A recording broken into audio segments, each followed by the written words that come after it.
All right, Coach. One of the few men in the world who is undefeated against Bill Belichick. 3-0. Wow. I mean, that's doing something. Well, I'm very fortunate. We've played against some very good Bill Belichick teams, and we were fortunate to come out on top. We had a good day. Your quarterback, Sam Howell, is this the product of just being young? Because you're going to get good and you're going to get bad. And we'll start with the bad. The last pass at the end of the first half, I mean, it's either 3 points or 7, and instead it's an interception. I mean, do you scratch your head at that point? Yeah, just because of the decision he made. I mean, the play called for us to move the pocket, and it's a quick throw or it's a throw out of bounds. And Sam knows. Mm-hmm. He tried to, stretch the play a little bit. He saw Jahan coming and then tried to put one in through a tight window, and unfortunately it was a mistake. And he learned from it, and that's the biggest thing we can ask, as long as he learns from it. On the good, by the way, did you call for a run on 3rd and 23? Yeah. It's a quarterback drop back scramble play. That's crazy. Well, and that's the part of him that you really like. Well, that's the thing, and a lot of people don't know this, but his last year at UNC, he rushed for almost 900 yards. So he's more than capable as a runner. He's pretty stout, low to the ground, good center of gravity. He runs with vision, and he can make people miss. We just don't want him doing a lot of it. Sure. We want him to be able to throw the ball and protect himself more. People say the same thing about me. Low to the ground, stout. Why are you laughing? That's not. Nah, you got a good center of gravity too. Look, this guy's the second leading passer in the league right now. For playing 10 games in the league, that's doing something. And the throw to Jahan, I mean, you could not have put it in a better spot. That was really about, he had pressure coming inside. He threw off his back foot. But the biggest thing more than anything else was his anticipation. And that's showing growth right there, is just seeing what he's seeing. He's seen the coverage. He knows what the routes call for. And being able to put that ball out there where only Jahan can make it is what we're looking for.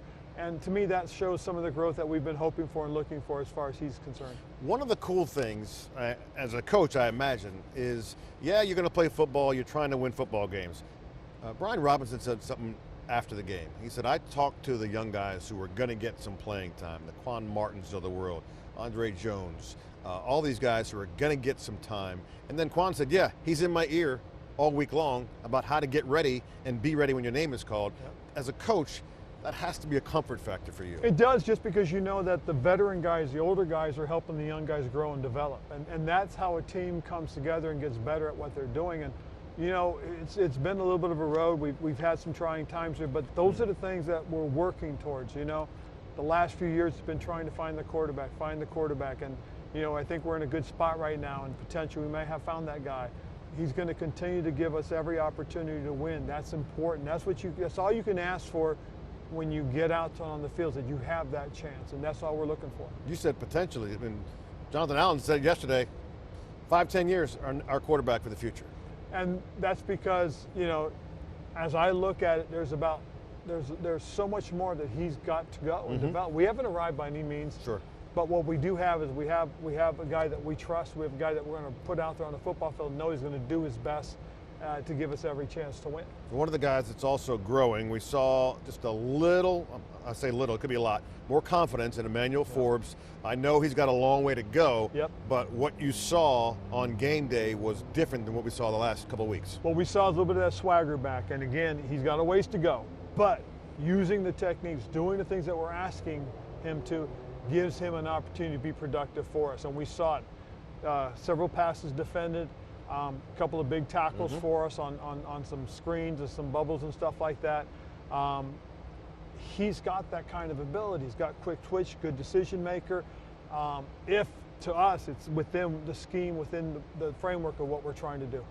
I'm a big guy on small things. 3rd and 3 from the 12. You complete a pass to Terry McLaurin. He's headed for the sideline. You've seen it time and time again where a guy ends up out of bounds and the clock stops. And he made a concerted effort, like a quarterback, get down, get his butt down, clock still runs. Yes. Such an important part of the game. It is, and that's showing us the growth that we need as a team. Veteran guy like that could have picked up a few more yards, could have kept himself from having to take a hit or something like that. But smart, understanding situational football and keeping the clock going was very important, and it proved at the end of the game.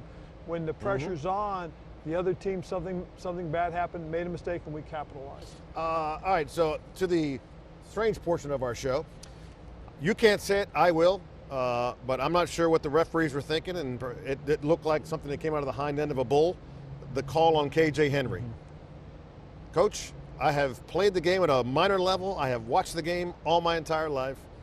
That looked like a pure football play, a sack fumble, and instead it's a roughing the passer. And I don't know, what are your options at that point? I mean, the game is done. Do you go to the league and go, what are we doing? Well, you know, first of all, what the referees have to do is difficult because they're reffing in real time.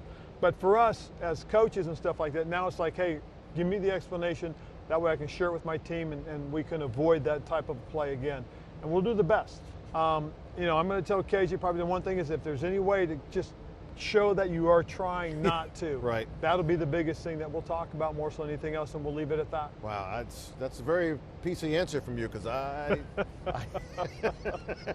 because there are a bunch of folks watching that game going, what is that call? And including myself, I jumped out of my seat. See y'all boys on Wednesday.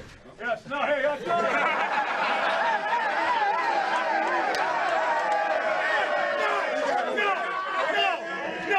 Victory Tuesday, here we go. That Victory Tuesday, y'all off till Wednesday. You almost tricked the guys in the locker room because the footage yesterday, you almost got them because Jonathan Allen was selling that Wednesday off, and you're like, no, it's Victory Monday, and then you got back with everybody off on Wednesday. That was pretty cool. Well, what it was is we used to have a thing called Victory Monday, which meant the day we typically came in, we'd give them off. I told Jonathan, no, because if it's Victory Monday, it means you're already off. So I said Victory Tuesday. Well, they didn't get it until I had to explain, you guys are off for 2 days, we'll see you Wednesday. And you know, they've earned it, they really have. Mm-hmm. It's been tough so far to this point, but our guys have stayed focused, they've kept their heads in the game, they're working, growing, developing. The thing that we got to get to is where we're consistent and we're playing complementary football on all three phases, special teams, offense, defense. That's where we need to be. Sure. That's the truth of the matter, and we're getting there. We're getting there step by step. Each game is a process. Each game is another step forward. But the biggest thing is the complementary football, the consistency. That's what we're working towards. And again, I feel good about the quarterback. I know the players are. You see the trust. You see the faith. As long as we have an opportunity to win, I think our guys will continue to play hard. And you go out west to Seattle against a team that just got housed by Baltimore. I know the players have been off. I know the coaches aren't. You're starting that process. If anything, what do you see out of Seattle? I think you see a team that is a veteran team, first of all, that is dynamic in terms of what they do offensively. They have playmakers just like we do. They've got a good stout offensive line. I like the quarterback situation for them. Geno Smith.